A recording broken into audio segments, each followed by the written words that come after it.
We're going to move over to the Eastern Conference to wrap up the show, and we're going to talk about 3 contenders. We'll start there. The Sixers, Pacers, and Bucks all starting out a little bit slow. We'll start with the Bucks because I think they're probably the most interesting one because they are the team that is healthy right now. And they besides Chris Middleton. Yeah. Sorry. But they have Dame and Giannis. They have their top 2 guys. If you have your top 2 guys in today's NBA, I almost count that as like you're pretty healthy because very rarely are you going to have all of them. That's just how it goes. That's how it goes. I talked about Chris Middleton and his injuries, and you were like, "But he was a great player in the playoffs." And I'm all like, "Yeah, but he's not healthy enough to be considered a good player." Like, yeah, but he was good in the playoffs. Yeah, I understand. I don't want to go into him though because he's not playing right now. I want to stay on the court. Sure. Dame and Giannis, 35 minutes a night. Darvin Ham said, "Come with me and play on the court." I don't know if this is much more than this. Just looks like a Doc Rivers coach team right now. Like, there's no creativity on their offense. They give the ball to their 2 stars and they say, "Go ahead." Dame torched the Sixers night 1, of course, and then the next 2 games has been back to what we saw last year. So I'm interested to see what do you think is the core problem right now? No, it's Giannis even laid out in the interview is that they don't have an offensive identity. Like, they just don't. There's effort missing from a lot of people on the defensive end too. Like, it just feels like a team that's not a team yet. And Doc's kind of the problem with that. So yes, Giannis can go bulldoze downhill and never get a call against him for that for, however many games this season, and they'll still win some games.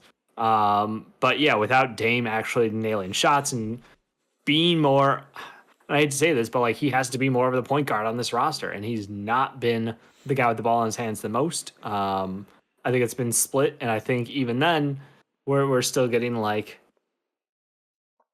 you have to. It's basically just they're not playing team basketball, and I know I don't want to use it as the excuse for everything, but like the Bucks when they were good played through Giannis, played through Drew, moving the ball, getting the open shots in the corners, and letting Giannis's gravity like create for other people. And this year, it's like Giannis isn't passing out of those downhill drives. He basically is like blinders on going downhill, and there's just everybody else just happens to be on the court sometimes. Yeah, and they don't have enough guys who can do more than that. Like, Bobby Portis has been okay. Brook Lopez has been okay. Brook Lopez was a monster defensively in the first game, blocking everything at the rim. But like, their defense is never going to be their problem when they have guys like Brook Lopez and Giannis. We have Giannis on your team, right? Defense really isn't going to. It's like when they play the Sixers. Like, if Embiid's playing, Sixers have a decent defense or good defense. If Giannis is playing, the Bucks have a good defense, especially when you have Brook Lopez, who does not move well at all anymore. Yeah, but still rim protects with the best of them whenever he's there. Listen, the Bucks, again, you hear us, we're not saying that they're going to stink and they're going to be a lottery team, but like, no. Their upside is so handicapped when you have a coach like Doc Rivers. And we talked about coaching matters earlier. We talked about the Lakers, and like, he's talked about it in the past where it's a hierarchy on his teams, right? Your top 2 guys are going to get their shots, and that's fine and dandy. When your top 2 guys should get most of the shots. But the problem with that is that other teams know that then, right? Other teams can pick up on that. Yeah. We'll game plan for it, and it'll handicap you just because you're so limited in today's NBA. When you watch the Lakers play, you don't know who's going to score on you that possession. Yes, they use AD as a hub. Yes, you could use Giannis as a hub. But you have to have other guys in your team that can get buckets at at 2 of the 3 levels is usually what I would say. And they kind of do have a couple of those guys. Like, Bobby Portis is that guy who can do that. Whenever Chris Middleton's playing, He is that guy. Brook Lopez can stretch the floor and give you 3-pointers. Not so much around the rim. He can post hook when he's close to the rim, but he's literally going to be in a post-up situation because that dude is not moving vertically anymore. He got cement on cement. Yeah. So and the other thing that I want to talk about is that Dame and Giannis look like they don't talk to each other unless they're at practice. And you don't even have to be friends to be compatible on the court, right? It helps, right? But like, you just have to look like you care about each other. Like, it's simple as that. And I've never seen them do anything together off the court, which is just like, and I don't know. I find it so mind blowing that like 2 of this generation's best players got conned on by the Nets. Yeah, and the only reason they beat that was embarrassing. And the only reason they beat the Sixers is because Dame went flamethrower. Like, he was making everything. Like, if that's what it's going to take every night to win, it's not going to happen. It's going to happen every now and then with Dame and every now and then with Giannis, right? That's what it's going to happen. But like, outside of that, I don't know, man. And Chris Middleton will come back. He'll probably play like 40, 50 games this year, something like that. That's what he usually does. And they'll look better in those games because they have a bona fide third option. But the worry is, if they're going to keep this offense going, we talked about a modernized offense in the Lakers. This looks like a 2000s offense. You're setting that high screen and roll. Nobody's moving off the ball. You're sticking 2 on the weak side, 1 on the strong side corner, and you're going. That's it. You're not doing anything else. That's the offense. Yep. And that's what happens with Doc Rivers teams in the playoffs. And usually what happens is in the first round, he has enough talent where he has better players than the other team. Simple as that, right? You have Giannis and you have Dame. You could beat the team in the first round. Then you get to the second round where you face a championship contender. Because usually a second round is where you're a contender. Yeah. And they get washed off the face of the earth every single year, except for the 1 year that he had Rondo, Allen, Pierce, Garnett. That's the only year it didn't happen in his career. Every other year it's happened. It's second round Doc Rivers, year in and year out. And I just don't know how you fix it if you're them. I genuinely is it a trade? Is it they brought Darvin Ham in, and bless Darvin Ham, he seems like a great dude and all that. But Taurean Prince is playing more minutes than the stars. What are they what's funny part is I've been in this exact situation where they're in. I've seen PJ Tucker. It looks very familiar. I've seen PJ Tucker play more minutes than Embiid and Harden out there. I don't know, man. Tobias. I bet you they'd kill for PJ Tucker on this team right now. They were rumored. They already were rumored. They'd kill for Tobias Harris on this team right now, probably. Ooh. Doc loved playing him 35 minutes a night. I know. No, he did. Yeah, I'm with you. I think that this is a team with a cap on it, and I don't think that this version of the roster will succeed. My money's still on Dame moving on to Miami at some point. I don't think I don't think he's happy. I don't think he likes playing with Giannis. They can win enough games. And again, I don't know these people. I'm just making stabs in the dark on what we've seen so far. But we're over a year into it now, and it ain't working. And Doc Rivers isn't going to make it magically get better. So their bench has a bunch of athletic guys on there, and it feels like they want to play one way, but then Taurean Prince is getting 35 minutes a night, and Brook Lopez can't run the court. So where's the identity of this team? We have a clash in draft status and theory, I guess, as far as how to fill out a roster versus the talent that you're being played, or versus the talent that's being played. But we know that every time Doc Rivers is not going to play the young guys. Every single time he's going to choose the old veterans, and that's why I have a friend who's a Bucks fan, and I warned him when they signed guys like Taurean Prince, he's going to play a lot, because Doc loves the veteran guys who don't make many mistakes and don't turn the ball over very often, but they also don't make an impact. But he doesn't have to correct them. He doesn't have to teach them because he doesn't do that. The only young guy that got through his ranks were Maxey, and that's because it was so undeniable at some point that you had to play him. You have to be that good to get through his rotation. It's just wild to me. I honestly, they could win a playoff series still depending on matchup, right? But if they come up against let's say health, let's say semi-healthy to healthy, if they come up against any of the I can't even think of the teams right, the Knicks, the Celtics. The Knicks and the Celtics are the obvious one. I don't think anybody's picking anybody over the Celtics in a playoff series. That's the obvious one. But if they come against the Knicks healthy, I don't think they're beating the Knicks. They come against the Sixers healthy, I don't think they're beating the Sixers. That's a big Cavs, no chance. I was about to say the Cavs, no chance. Cavs are cooking. Cavs are absolutely cooking. And then you bring a team like the Pacers, who I think would probably run them out of the gym. I think that's just a bad matchup. Exactly. Well, let's move that into the Pacers conversation. Yep. The Pacers also have started 1-2. Interesting start to them for the season. I feel like they've looked a lot of the same, but their shooting has not been good. Right. And that's what makes the Pacers, unfortunately. They rely so much on the long ball, and the fact that we watched a game 8-on-5 and they still could not pull it out in the end. Very disappointing. I think that we're still dragging our feet. I don't know, Maxey chalked it up, or not Maxey, Jesus. Tyrese Halliburton chalked it up to, Steph told me to take naps before games, and I tried that, and I felt like it was a slow start. And I'm like, you can't be serious right now. That's not an excuse. That's what you're blaming. I get it. It's a long season. You've had a rough shooting start. okay, sure, I can write off a little bit, but like the team is not I think it's the same rate they were last year. Certain players are doing really well though. Like Neesmith still looks pretty good out there. I think that you're still getting good contributions out of TJ McConnell. I think that Nemhard's been solid, but like you need Tyrese Maxey to be the guy. You need Pascal Siakam to score more than 16 a night. Like you have to have your best players do more. And I get it. Rick Carlisle's going to play 10, 11 deep because that's the type of coach he is, and that's the kind of roster they cultivated. But at the same time, like I'm watching guys like Ben Mathurin, who it's like, all right, you have like a streak where you look like, hey, you can get any bucket on the court you want right now. You can make it to the line at ease. Like everything looks good. And then meanwhile, that game against Philly, like he stepped on the court and I was like, get him off the court now. Yeah. Like he is not helping your team. He's helping the other team and just blatantly like What makes it 7 on he's 6 somebody then? who needs to make that jump. 7 on 6 then, right? Yeah, it's tough. It's, as So we say tough. this, they're down 11 to the Magic about at halftime right now, and it's Obi Toppin. It's Obi Toppin with 10 points as their leading scorer. Yeah.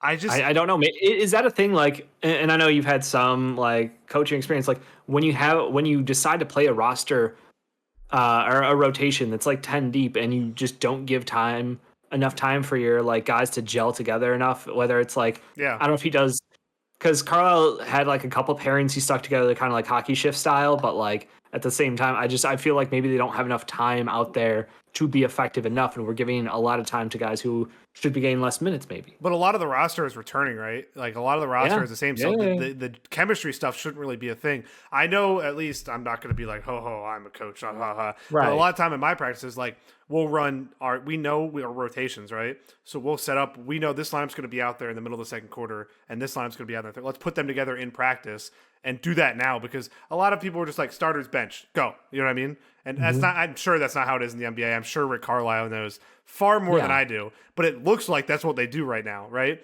As soon as the starting lineup goes out, it's just like nobody knows what they're doing. And it's kind of like, oh, let's throw Jarris Walker in there and play him for 3 minutes. Nope, that didn't work. Let's take him out. Let's put somebody else in. Like, let's put Shepard back on the court. And then that didn't work. Oh, let's take him out and put TJ McConnell back on the court. It doesn't seem coherent or fluid or whatever. And that's like something I said about Nurse in the second game against the Raptors. It seemed like they were just throwing, and this is the time of year to try it. So I'm not going to like break their balls too much about that. Like this is if you're going to mess around, it's the first 15 to 20 games to do so. But yeah, man, it's just their defense is so bad right now. That offensively, last year they would make up for it because their half court and transition numbers were so good that it didn't matter. But their defense was good last year. That was what went under the radar. Right now, like they're getting torched. Like something so lazy against the Sixers is that they tried to double team Maxey towards the end of the game, and Maxey just went around the double team and then finished over top of the center. Like if you're gonna double team on the elbow, you can't let him get to the outside. That's pure effort. Like that was Siakam. That's pure effort and pure laziness. Like you're doubling from his weak side. How are you letting him get around you?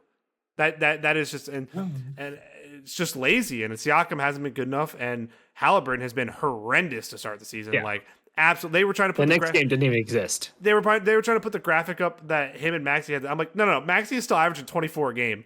Halliburton's at like 7. And Halliburton's not a guy who I think needs to score 25 a game. He needs to score that probably 17 to 20 range, 17 to 22 for them to win. Yeah, but it needs to be closer to a double-double. Exactly. That's the thing. Exactly. He is not the focal point, or he's not the engine that runs the offense yet. Like he was last year to start the season. He was very clearly when he was healthy during, some smaller stretch later in the season. But starts the season, guess what his assist numbers are? Not very good. unhally-like. We're talking 4, 5, and 2. It's not good enough. That's not the guy he's been his entire career up to this point. So, again, guys miss shots, but Halliburton not only is not making his shots, he also is not facilitating shots for other guys at the same level he was previously. So I think it kind of starts and stops with him. Yeah. And if he picks up his level of play, everybody else in theory should get better, because that means they're also making their shots. He's getting them better looks. But yeah, I mean, this is a team where I think that they can get away with this because the way Yeah. the East is this year. You said Yes. it, like if there's time to play around, it's the start of the season. But especially because everyone is kind of hitting the struggle bus to start, it feels like a level playing field Yeah, yeah. in the Teams, East. it's actually what I kind of imagine is the younger teams are playing better to start the year. Is like the team like the Magic have been fantastic so far. Team like besides the one who they get blown out by, I forget, but 2 out of the 3 games they've been fantastic. Anthony Black, shout Yeah. out, he's looked amazing so far. Like amazing in terms of what I expected from him. The Cavs again, you have Jared Allen, Evan Mobley, and Darius Garland around Donovan Mitchell. They've looked fantastic so far. So it seems like that. We'll transition to Magic lost to the Grizz. yeah, they got killed by the Grizz, but the other 2 games they look great. They look apparently great Yeah. again tonight. I haven't watched yet, so but yeah, the last team we were going to touch on in the East is the 76ers. I think they're probably the Bucks, the panic button is probably pretty high like in terms of the Pacers. I think I'm in the middle. I'm kind of like I'll give them 10 more games and then we'll recheck in. Okay. I personally, as a Sixers fan, the lowest panic button out of the 3 is with them because we literally haven't seen them yet. Like, there's been no Paul George, no Embiid, and the first 2 games, Maxey was non-existent. Like, he literally couldn't hit the broadside of a barn with a shot. He picked it up we were watching the game yesterday. He picked it up in the second half against the Pacers and in overtime. He was a legit flamethrower.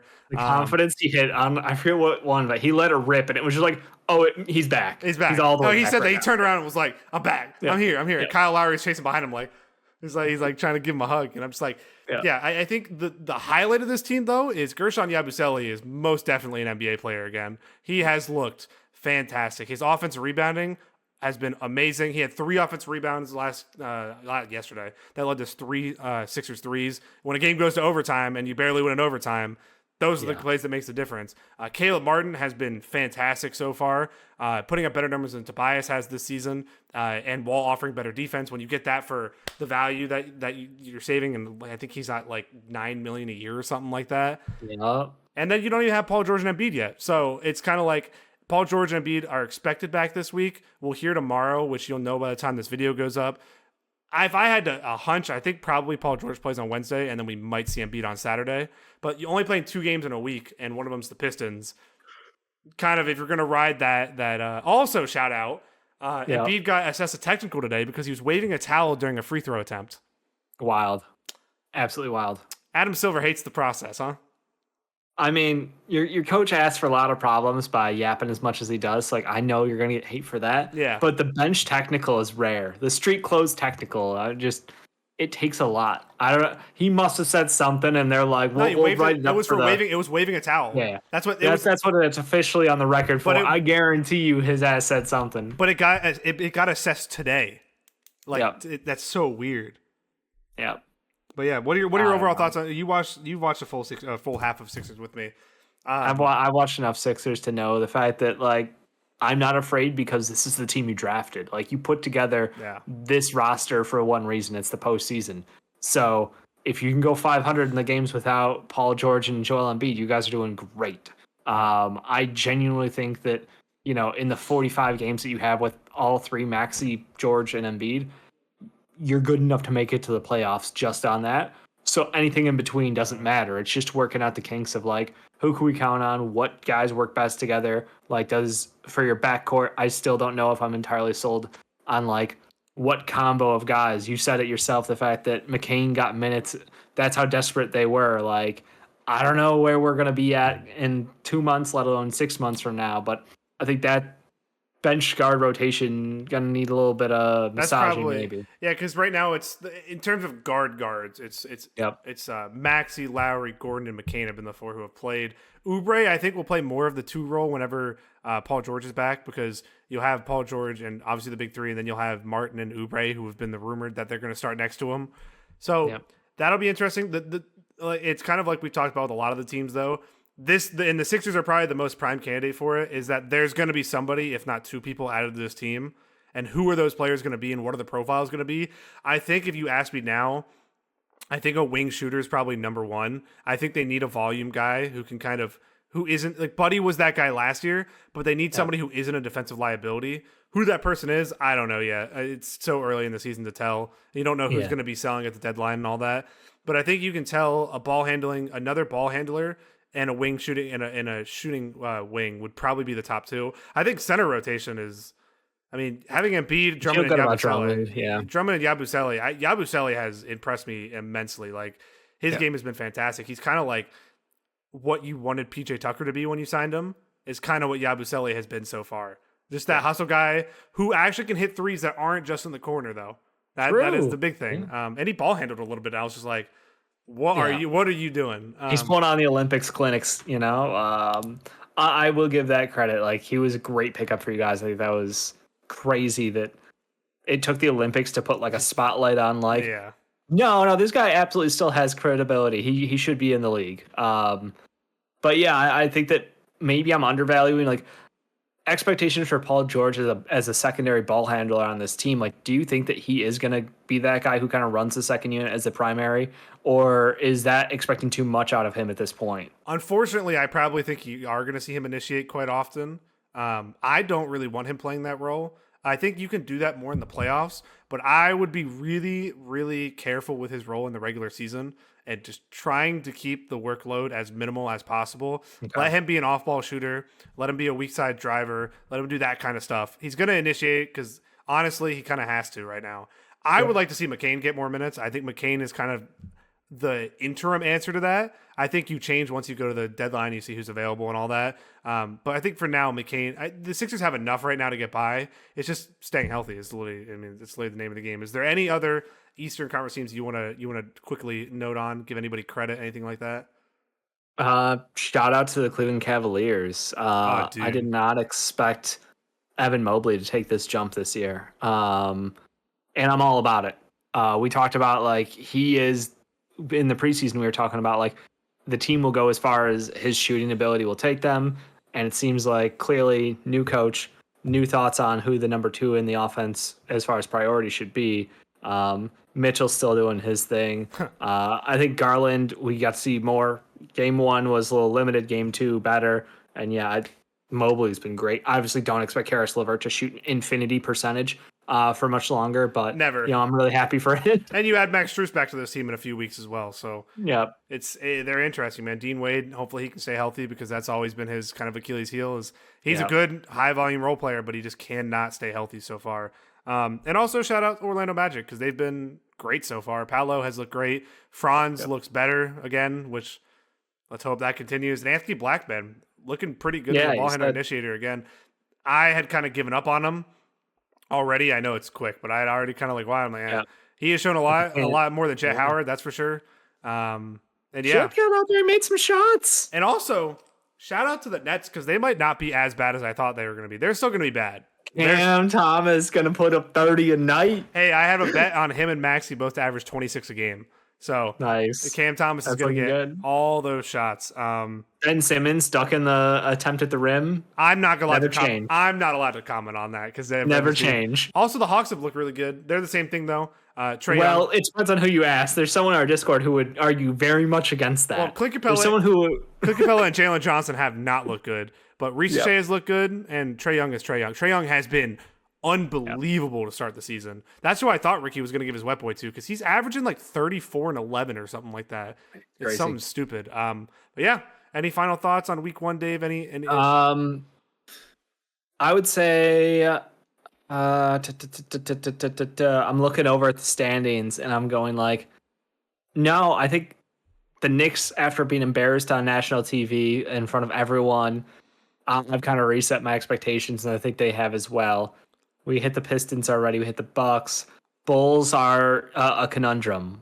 We are, I think, bound for 500-ish. You know, that's we're good, and then we're really bad, and we're not just bad, we're really bad. Down 9 to the Grizzlies as we're recording, and of course the Bucks are beating the Celtics as we're recording as well, because of course that has to happen. That's how it works. Raptors. Glad to see like Jonathan Mogba be like maybe a steal.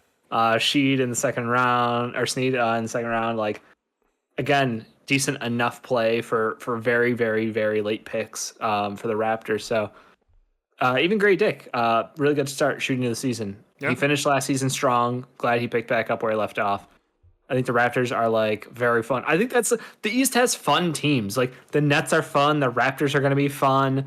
The Wizards are depressing but fun. Oh, and RJ's back tonight for the Raptors, and they're beating the Nuggets right now. So, of course, love that. Love that. Yeah, RJ quickly got hurt, but I don't think it's long term. I think he's back soonish. I think because I think people can correct me. I'm pretty sure he's back soonish. RJ had a fantastic last year with the Raptors, so hopefully he can continue that this year. He already has 9 points tonight. But yeah, that's the first week of the fast break. Down I don't want to say down the drain, but that kind of sounds like a negative. I don't know. I don't want to say that. But yeah, for Dave and me and for Ricky, he'll be back next week. We'll be back at the same time on Monday. We usually around 7 Central, 8 Eastern.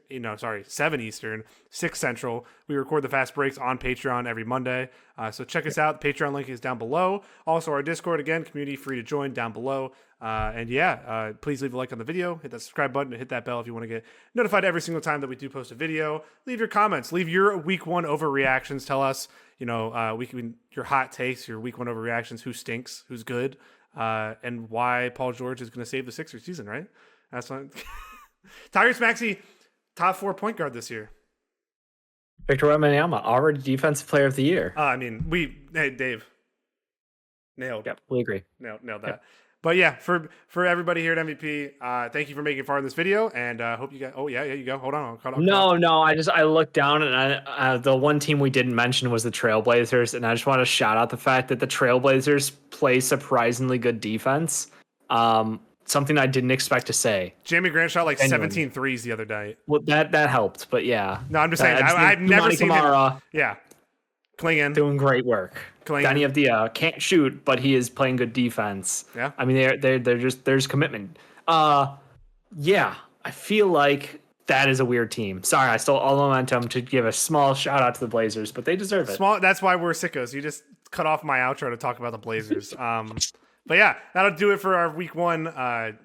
We didn't really do overreactions though. It just week 1 reactions. We didn't really we didn't really cuss anybody out, but week 1 reactions. That'll do it for Dave, me, and Ricky. You'll see him back next week, and I hope everybody has a great day. As always, we'd like to thank the people that make these videos possible, our patrons whose names are displayed on the screen now.